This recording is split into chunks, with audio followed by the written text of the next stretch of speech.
जय हिंद दोस्तों। आज हम लोग बात करेंगे भारत की जलवायु के बारे में। दोस्तों, भारत के जलवायु को जानने से पहले हम लोग देख लेते हैं कि मौसम क्या है और ऋतु क्या है, उसके बाद जलवायु है क्या। तो देखिए, जलवायु का सबसे छोटा भाग होता है मौसम। तो मौसम किसे कहते हैं, जैसे आपसे कोई पूछ ले मौसम किसे कहते हैं तो उसको जानना ज़रूरी होता है।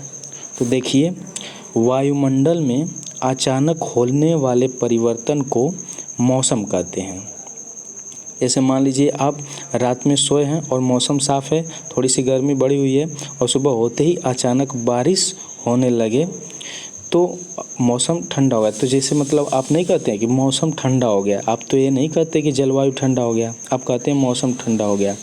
मतलब कि अचानक परिवर्तन होने वाले, यानी वायुमंडल में अचानक ही परिवर्तन हो जाए, अचानक ही स्थिति परिवर्तित हो जाए, उसे ही हम लोग मौसम कहेंगे। उसके बाद बात कर लेते हैं ऋतु के बारे में। तो ऋतु क्या होता है? तो एक निश्चित समय पर क्रमिक रूप से होने वाले परिवर्तन को ऋतु कहते हैं। जैसे हम लोग की भारत की ऋतु के बारे में बात किया जाए तो भारत में 6 प्रकार की ऋतु पाई जाती है। पहला है बसंत ऋतु, फिर से ग्रीष्म ऋतु और वर्षा ऋतु, फिर शरद ऋतु और हेमंत ऋतु और उसके बाद शीत ऋतु होता है। ठीक है, तो भारत में कितने प्रकार की ऋतुएं पाई जाती हैं? तो 6 प्रकार की। अब आइए बात करते हैं जलवायु की। क्लाइमेट होता क्या है? तो जलवायु मौसम का ही व्यापक रूप माना जाता है। दूसरे शब्दों में किसी बड़े क्षेत्र के तापमान, जलवायु, वर्षा, मतलब कि वहाँ के मौसम का कम से कम 30 वर्ष के औसतन अध्ययन को उस क्षेत्र का जलवायु कहते हैं। आइए समझ लेते हैं कि जलवायु मतलब क्या होता है। अगर बात समझ में ना आई हो तो समझ लेते हैं कि जलवायु क्या होती है। तो देखिए, जैसे मान लीजिए आप किसी क्लास में पढ़ रहे हैं और वहाँ पे एक नए टीचर आते हैं आपको पढ़ाने के लिए। तो नए टीचर को आप तुरंत समझ नहीं पाएंगे।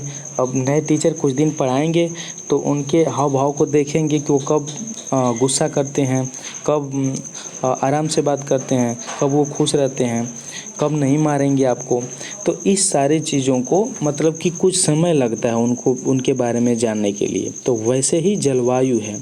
अगर मौसम का कम से कम 30 वर्ष के औसतन अध्ययन किया जाए, जिस क्षेत्र का कम से कम 30 वर्ष तक औसतन उसका अध्ययन करने के बाद वहाँ की जलवायु के बारे में हम लोग को मालूम चलता है। तो उम्मीद करते हैं ये बातें समझ में आ गई होगी। अब आगे आइए बात करते हैं भारत के जलवायु के बारे में। तो देखिए, एक तरह से भारत की जलवायु उष्णकटिबंधीय मानसून जलवायु पाई जाती है या कही जाती है। अब यहाँ पे उष्णकटिबंधीय मानसून को समझ लेते हैं कि मानसून है क्या। तो मानसून, भारतीय मानसून का वर्णन सबसे पहले अरब विद्वान अल मसूदी ने किया था। यहाँ से कई बार क्वेश्चन पूछा है कि मानसून शब्द का सबसे पहले प्रयोग किसने किया है? तो अल मसूदी ने, याद रखिएगा, यहाँ पे अल मसूदी। फिर से, मानसून शब्द की उत्पत्ति अरबी भाषा के मौसमिक, ठीक है, यहाँ पे क्या लिखा है? मौसमिक शब्द से हुई है, जिसका अर्थ है मौसम के अनुसार दिशा बदलने वाली पवनें। अगर इसके बारे में कुछ विशेष बात को जानना हो तो किसी भी देश की जलवायु पर निर्भर करती है। अब उस देश की क्या जलवायु है, क्या स्थिति है, जैसे उस स्थान की ऊंचाई क्या है, वहाँ पे पहाड़ों की स्थिति क्या है और उस स्थान की से समुद्र से दूरी कितनी है और वह स्थान किस अक्षांश पे स्थित है, इन सारी बातों को जाना जाता है। तो आइए देखते हैं ये जो उष्णकटिबंधीय मानसून है उसको उष्णकटिबंधीय क्यों कहते हैं। तो यहाँ पे देखेंगे तो यहाँ पे 23.5 अक्षांश पे एक कर्क रेखा उत्तरी दिशा में, मतलब कि एक तरह से कहते हैं कि उत्तरी अक्षांश पे 23.5 अंश पे कर्क रेखा गुजरती है और नीचे के क्षेत्र पे यानी दक्षिणी अक्षांश में यानी दक्षिणी गोलार्ध में एक 23.5 पे रेखा गुजरती है जिसका नाम मकर है। और इस वाले बीच वाले क्षेत्र में हमेशा सूर्य की किरणें सीधी पड़ती है, और जब सीधी पड़ती है तो यहाँ पे मौसम गर्म हो जाती है, और इसीलिए इसको ये वाला क्षेत्र जो रहता है वो गर्म रहता है, इसलिए इसको उष्णकटिबंधीय मानसून बोला जाता है। तो इसके बारे में थोड़ी सी आगे बात करेंगे, अभी थोड़ा सा ही जान लेते हैं, थोड़ा सा और आगे देखते हैं। तो बात करते हैं वृष्टि छाया के बारे में, क्योंकि वृष्टि छाया के बारे में आगे चलकर चर्चा होगी। तो पहले वृष्टि छाया के बारे में जान लेते हैं। अब यहाँ पे देखिए, जब मानसून, अब यहाँ पे ये समझ लीजिए कि जब भी जो मानसून होता है या जो हम लोग की पवनें होती हैं तो वो उच्च दाब से निम्न दाब की ओर जाती है, उच्च दाब से निम्न की दाब की ओर जाती है। जैसे ही यहाँ पे स्थिति गर्म होता है और यहाँ से कुछ पवनें हल्की होकर ऊपर उठती हैं और वो अपने साथ पानी लेकर ऊपर चली जाती है, यानी भाप बनकर पानी ऊपर उठती है और वो ढेर सारी बादलें बनाकर जब वो उड़ने लगती है और आगे चलकर जब वो किसी बड़े से पहाड़ से टकराती है तो टकराने के बाद वो वहाँ पे बहुत भारी मात्रा में बारिश कराती है। और जहाँ पे मान लीजिए ऊंची पहाड़ी है उसके इस वाले क्षेत्र पे अब ये जो बादल थी वो इधर जा नहीं पाया, तो इधर बूंदाबांदी सिर्फ ही होता है। तो बूंदाबांदी होने के कारण इधर बारिश नहीं हुआ, तो इसी क्षेत्र को वृष्टीय क्षेत्र कहते हैं या वृष्टि छाया क्षेत्र कहते हैं। और जिधर घनघोर बारिश हो रही है इधर तो अब छाया है नहीं, इधर बारिश हो रही है। तो सीधा सीधा समझिए कि जिस वाले क्षेत्र में बारिश नहीं होती है पहाड़ के कारण, उसी को हम लोग वृष्टि छाया क्षेत्र बोलते हैं। उम्मीद करते हैं इस चीज़ को समझ आ गया होगा। थोड़ी सी हम लोग समझ लेते हैं फेरेल का नियम का। तो फेरेल ने नियम दिया है कि इस धरातल पर मुख्य रूप से चलने वाली सभी हवाएं पृथ्वी की गति के कारण उत्तरी गोलार्ध में दाहिनी ओर तथा दक्षिणी गोलार्ध में बाईं ओर मुड़ जाती है।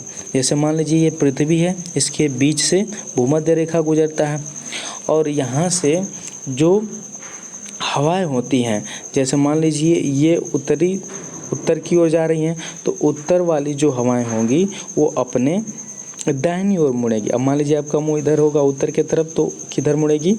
दाहिनी ओर। और जब वही हवाएं जब दक्षिण की दिशा में की तरफ मुंह होगी, मान लीजिए ऊपर आपका मुंह दक्षिण की दिशा में होगी, तो वो अपने बाईं ओर मुड़ेगी। तो ये आप दाएं होगा और ये बाएं, तो ये इधर की तरफ मुड़ जाएंगे। तो ये है फेरेल का नियम। ठीक है, अब बात कर लेते हैं भारत में मानसून की स्थिति।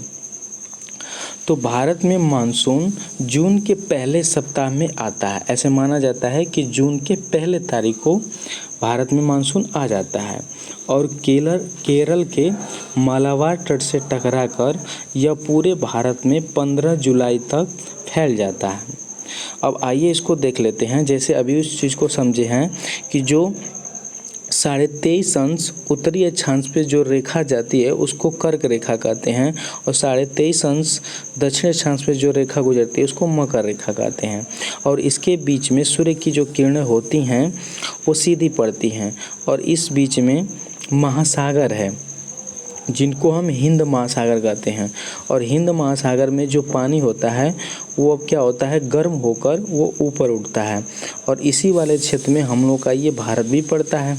यहाँ पे देखेंगे तो हम लोग का ये क्षेत्र है जो भारत पड़ रहा है।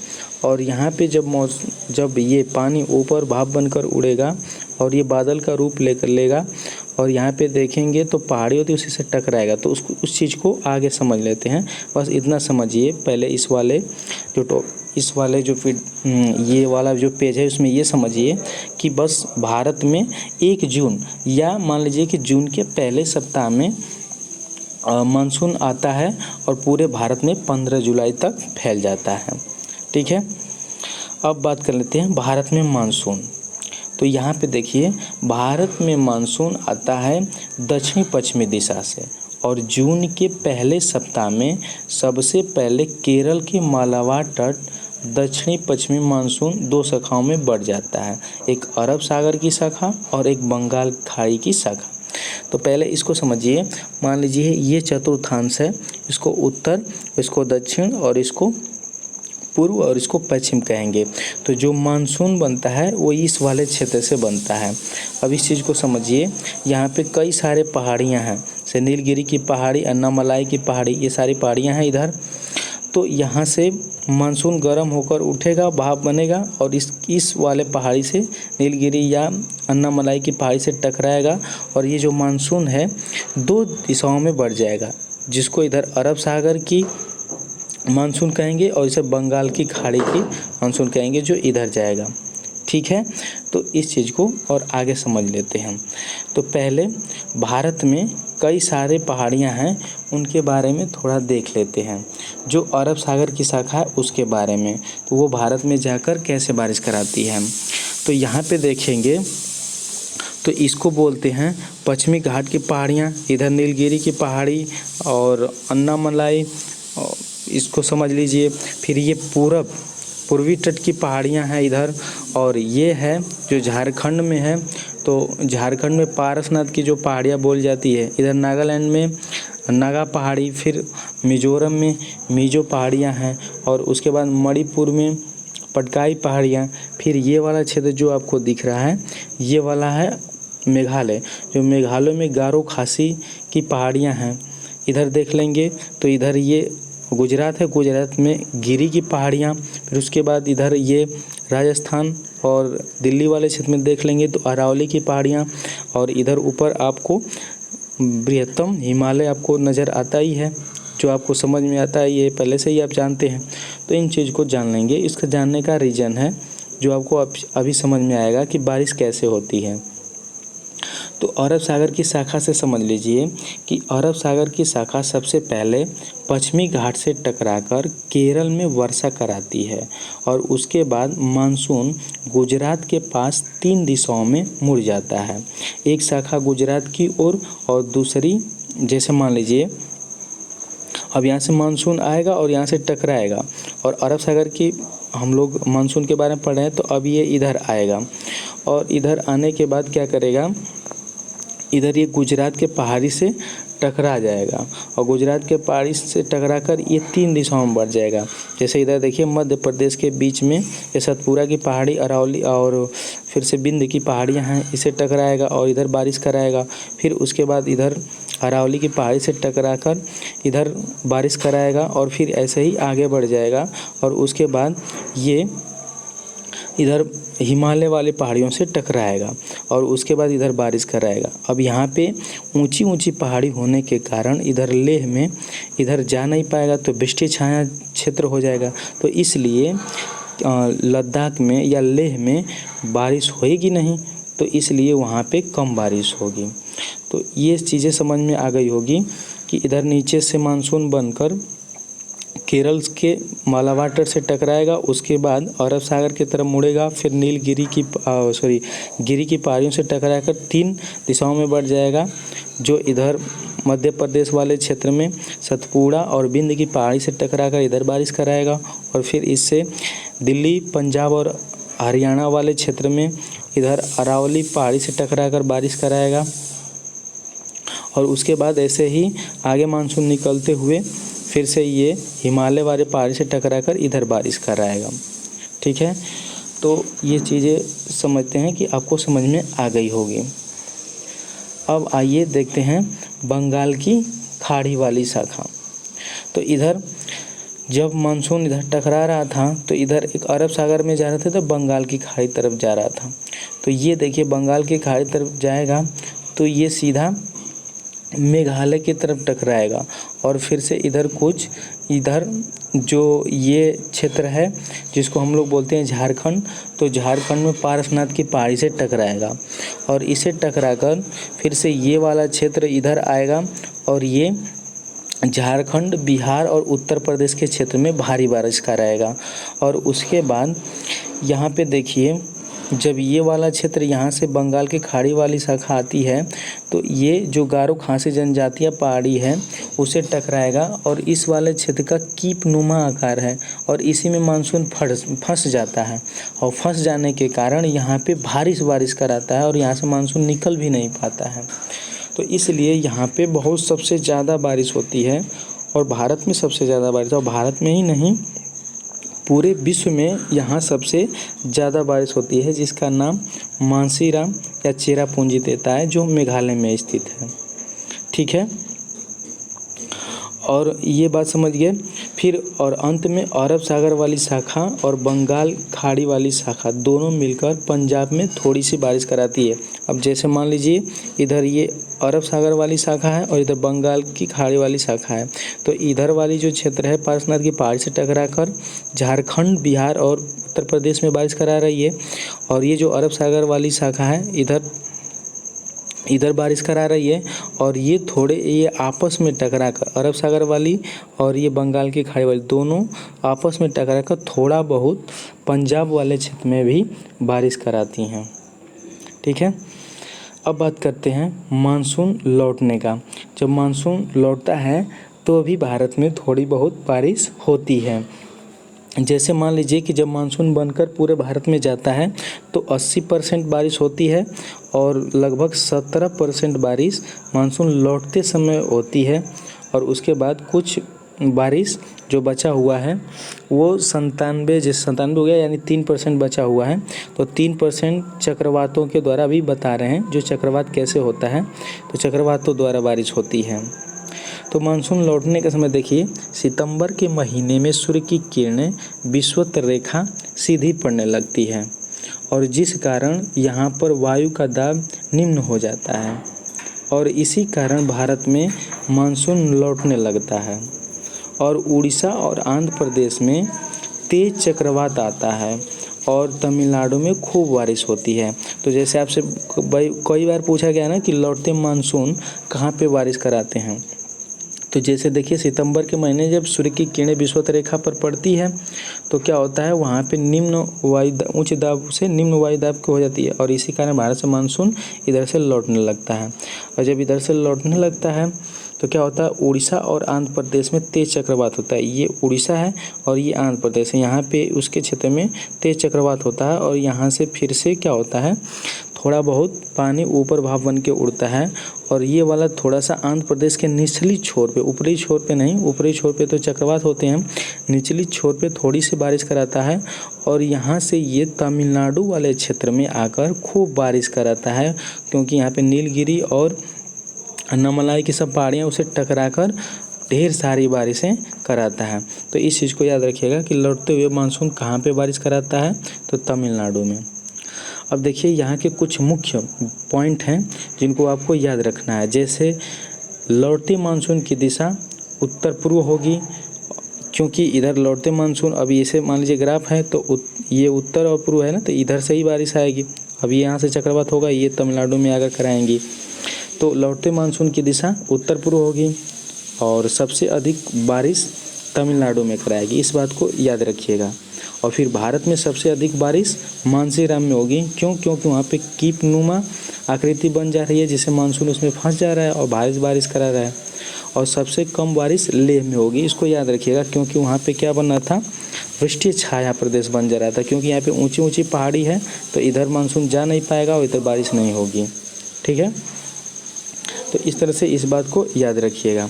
अब जो हम लोग का 3% बचा हुआ था उस चीज़ को समझ लेते हैं कि जो 3% बारिश होती है वो कहाँ से होती है। तो देखिए, पश्चिमी विक्षोभ जिसको ठंडे के दिनों में भूमध्य रेखा से पानी भाप बनकर ऊपर उठता है। यहाँ पे भूमध्य सागर है और यहाँ पे जो पानी है वो भाप बनकर ऊपर उठता है। ठीक है, और पश्चिमी से एक तेज़ हवा आती है। अब इधर ये पश्चिम क्षेत्र है, मान लीजिए इस तरह कर लेंगे तो इधर वाले पश्चिम क्षेत्र है और इधर से एक तरह से तेज़ हवा आती है जिसको जेट स्ट्रीम कहते हैं। ठीक है, इसको क्या बोलते हैं, जेट स्ट्रीम। और यह बादलों को भारत की ओर ले जाती है, क्योंकि आपका भारत यहीं पे है तो ये भारत की तरफ ले आएगी और उसके बाद जिसके कारण भारत में उत्तरी पश्चिमी राज्यों में बारिश होती है। अब ये भारत है तो भारत का ये वाला क्षेत्र है जो उत्तरी पश्चिमी वाले क्षेत्र में आ रहा है।